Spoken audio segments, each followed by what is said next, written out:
The photograph is flat, unremarkable at first glance. A carefully inked Ottoman world map dated to the early 17th century, catalogued quietly in a European archive.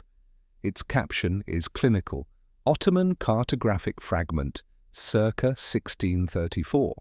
The paper is yellowed, the coastlines confident. But at the lower edge of the world, where official history insists only ice and ignorance existed, something intrudes. A southern landmass curves upward, detailed with mountain ridges, riverlines, and a coastline free of glaciers. Antarctica, without ice. By conventional timelines, no human eye should have known this shape. The southern continent would not be discovered for nearly 2 centuries. And yet here it is, rendered with calm certainty. The map does not announce itself as revolutionary. It waits, like a census number that doesn't add up. Like a city built too early. The question it raises is quiet and unsettling. What if this was not discovery, but inheritance? The official narrative begins comfortably, as official narratives do. By the early 1600s, Ottoman cartographers were respected but derivative, compilers of older European and Islamic sources, translators rather than explorers. The age of discovery was underway. Coastlines expanded gradually as ships pushed farther into the unknown. Maps improved through trial, error, and the slow accumulation of navigational knowledge. This is the story taught in schools, reinforced in museums by orderly timelines. Columbus in 1492, Magellan by 1520, Cook in the 18th century. Antarctica remains absent, a blank space labelled Terra Incognita Australis, the unknown southern land. Speculation was permitted, precision was not. In the Topkapi Palace archives, among thousands of documents from the Ottoman Golden Age, certain maps stand apart. They do not speculate. They do not imagine bloated southern continents filled with monsters and allegory. They show something else entirely, coastlines drawn with the confidence of someone who has seen them, or who has inherited the site from someone who once did. A 1606 European world map by Jodocus Hondius shows an imagined southern continent, speculative, bloated, undefined. This is what guesswork looks like. The Ottoman map of 1634 refuses to guess. It draws. And what it draws should not exist. The discrepancy whispers a question that the official narrative cannot answer. Why does speculation look so different from what the Ottoman cartographers put to paper? Ottoman mapping was practical, not fanciful. The empire's survival depended on accurate navigation across the Mediterranean, through the Red Sea, along trade routes that connected 3 continents. Portolan charts guided naval fleets with precision. Harbours were measured, sailing distances were calculated. Accuracy mattered because lives depended on it. The Kitab-ı Bahriye, the Ottoman Book of Navigation, compiled by Piri Reis in the early 16th century, exemplifies this practical tradition. No sea monsters, no allegorical figures representing the winds, just coastlines, anchorages, and the hard-won knowledge of sailors who had actually sailed those waters. This is how the Ottomans made maps. An Ottoman world map dated around 1634, attributed in some catalogues to H. Ahmed or an anonymous court cartographer, follows this same disciplined style. The Mediterranean is accurate. The coastlines of Africa reflect accumulated Portuguese and Ottoman navigational data. The map is a working document, not an artistic fantasy. And yet, at the bottom of this working document, a southern landmass appears with the same confidence as the Mediterranean shoreline. Rivers flow inward from coastal mountains. The coastline lacks the bulbous speculation of European maps from the same period. It looks measured. It looks copied from something. The southern lands extend toward temperate zones, reads a marginal annotation, translated from Ottoman Turkish. This is not how myths are drawn. This is how data is recorded. Census records, ship logs, and imperial correspondence from the early 17th century make no mention of a southern polar expedition. no Ottoman fleet ventured toward Antarctica. No heroic failures were erased from memory, no funding allocations appear in treasury documents. The silence is complete and therefore suspicious. Archive silence can mean many things. It can mean that nothing happened. It can mean that records were lost. But it can also mean that the question itself is wrong, that we are looking for evidence of a voyage that never needed to occur because the information already existed. The archives are complete where they should be incomplete. Ottoman bureaucracy was meticulous. Major expeditions required financing, provisioning, crew manifests, departure records, return logs.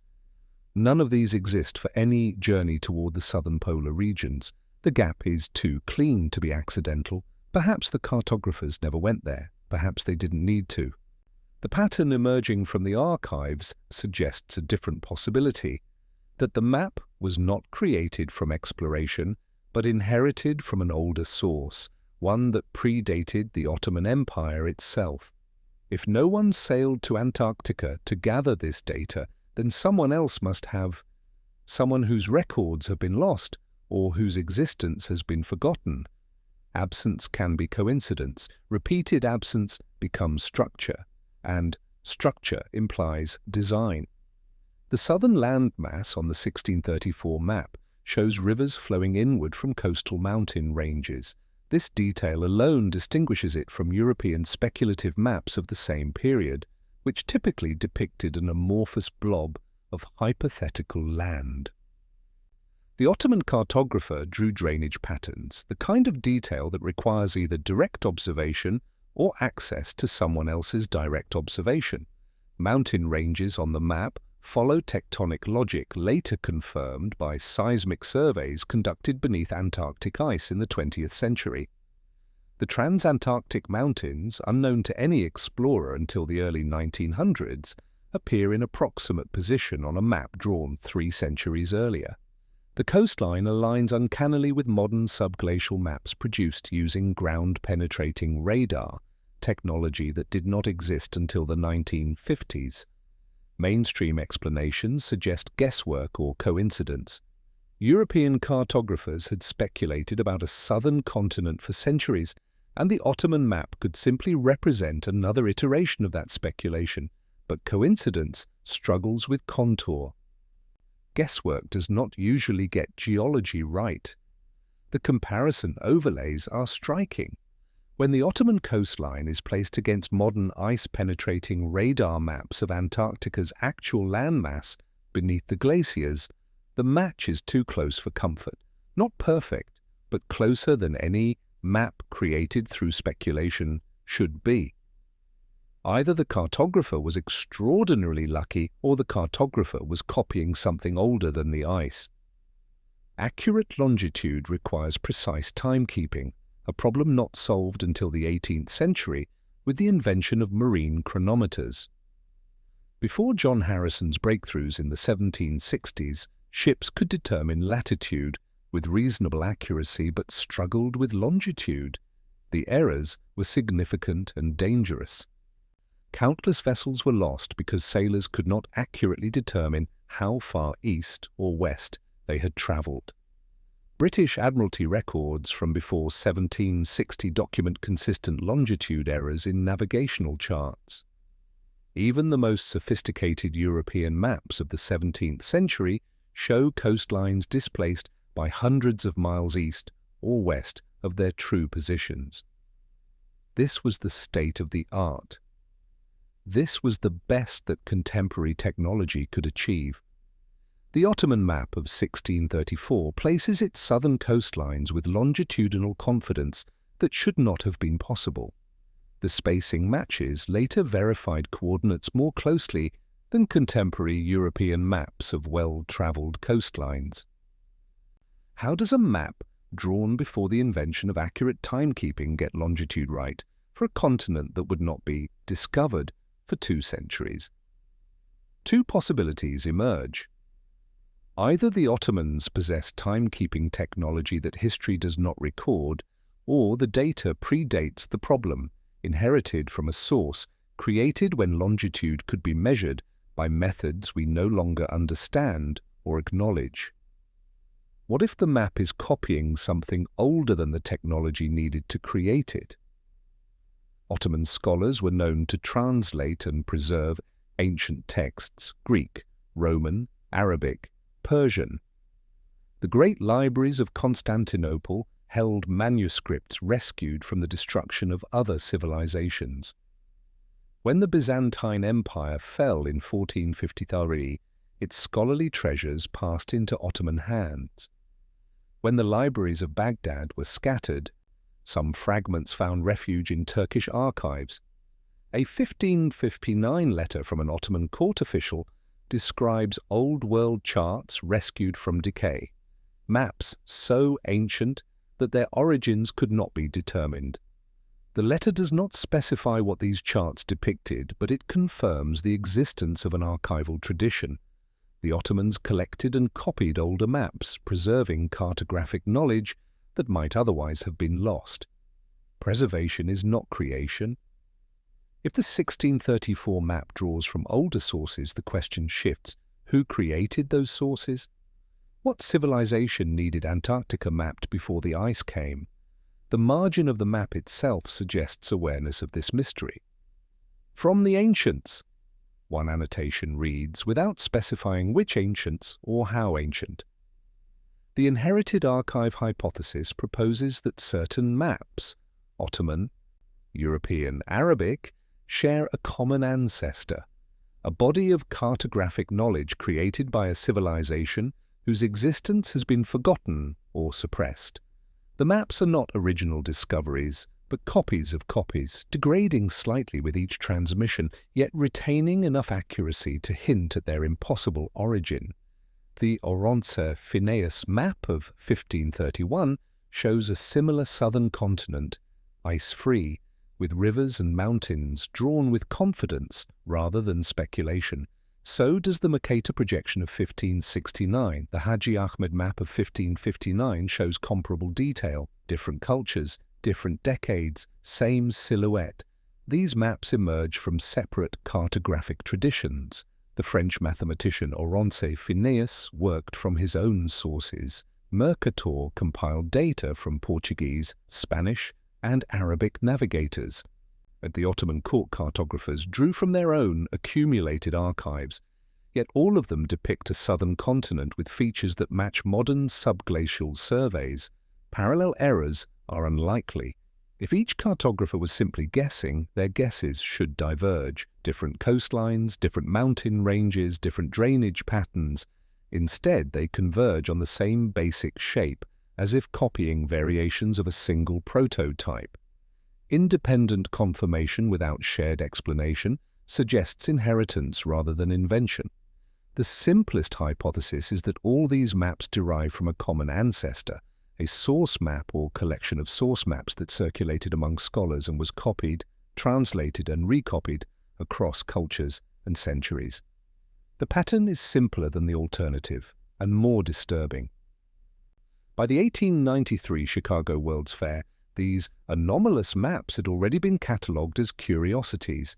Exhibition records from the fair's historical section list ancient world charts of uncertain provenance among the displays.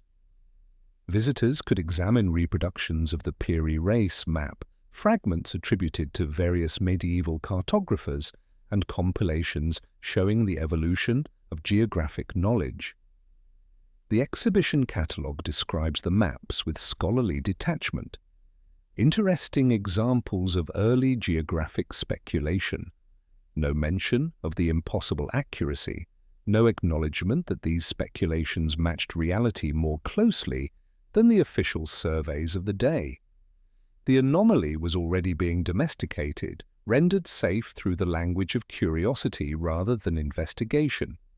Maps from Ottoman, French, and Flemish sources repeat the same southern outline across 2 centuries. None claim discovery, none explain origin. They simply depict, with varying degrees of detail, a continent that should not have been known. By 1893, Antarctica had been glimpsed but not explored. The great expeditions of Scott and Amundsen lay decades in the future. Yet the old maps hanging in the World's Fair Pavilion showed coastlines that those expeditions would later confirm, coastlines that in some cases remain hidden beneath thousands of feet of ice. The anomaly was noticed, it was catalogued, and then it was quietly filed away, dismissed as coincidence. Geological evidence suggests Antarctica was ice-free thousands of years ago, not hundreds. Core samples from the Ross Sea show vegetation remnants dating back millions of years.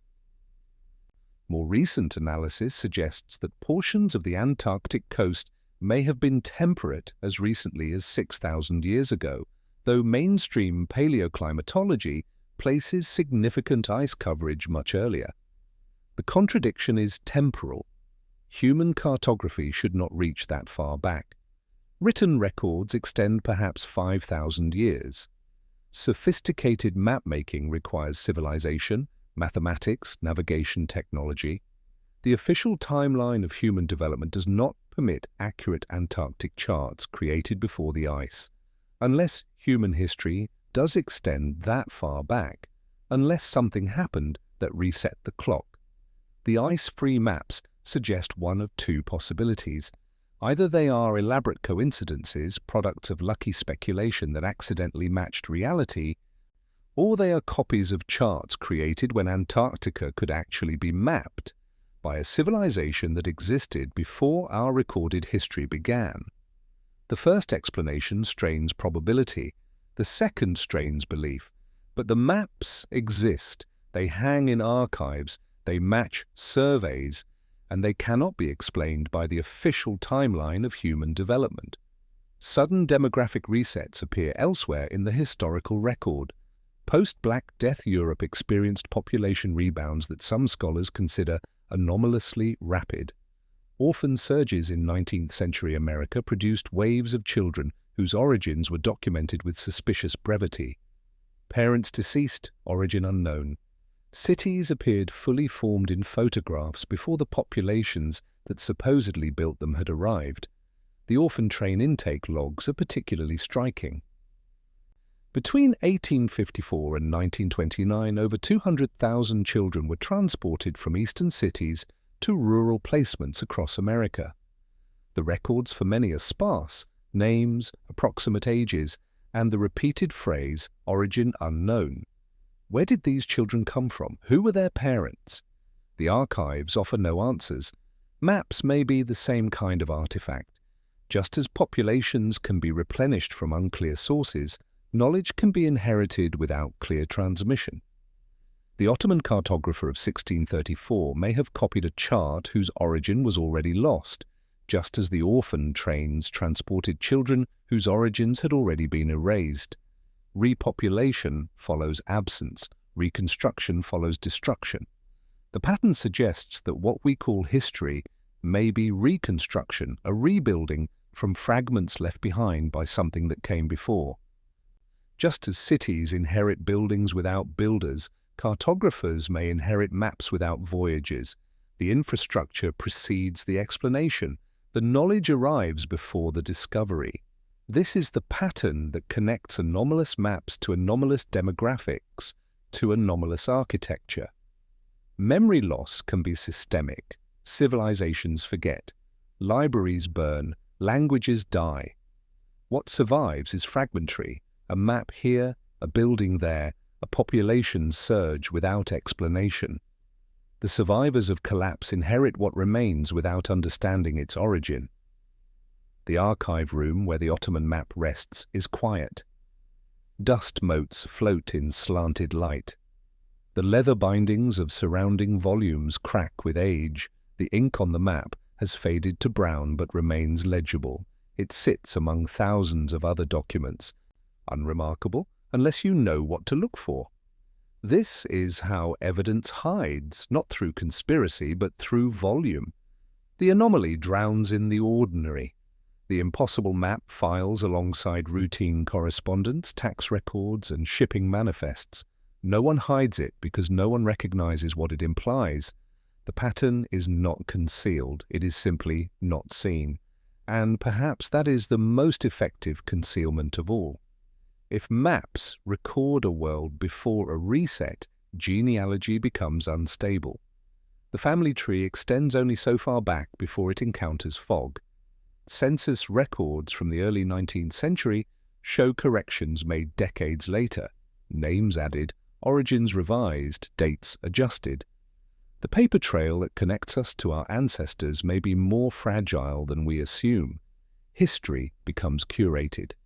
What we know about the past is what survived, what was copied, what was permitted to remain in the archive. The Ottoman cartographer who drew Antarctica's coastline may have known he was copying something ancient, or he may have simply followed his sources without questioning their origin. Either way, the knowledge passed through him to us, stripped of context. Records don't just describe reality, they enforce it. The official timeline of human development excludes the possibility of advanced civilization before the ice. The maps that suggest otherwise are classified as curiosities, filed away, explained as coincidence. The contradiction is managed through categorization.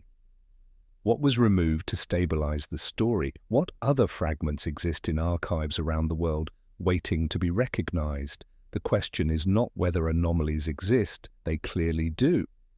The question is what they mean, and whether we are prepared to follow their implications to their logical conclusion. We return to the 1634 Ottoman map. The southern landmass is no longer an anomaly, it is a survivor. Like an empty street in a photograph of a supposedly thriving city, it shows presence through absence. The cartographer is gone, his sources are gone, the civilization that first mapped Antarctica is gone. But the coastline remains, traced in fading ink on yellowed paper. Perhaps the map was copied from an earlier Ottoman source, which was copied from an Arabic chart, which was translated from a Greek original, which was itself a copy of something older still. Each transmission loses context, each copy introduces small errors, but the essential information persists: a coastline, a mountain range, a continent that should not be known. The map does not prove anything, it suggests, it implies. It raises questions that the official narrative cannot answer, and it waits, as it has waited for 4 centuries, for someone to recognize what it represents. Not a discovery, but an inheritance, not a beginning, but a survival. If Antarctica was once known, mapped in detail, its rivers and mountains recorded by hands that have turned to dust, then what else are we standing on without realizing it? What other inheritances surround us, catalogued as curiosities, filed away as coincidence? The map still hangs in its archive, the coastline still matches. The question remains,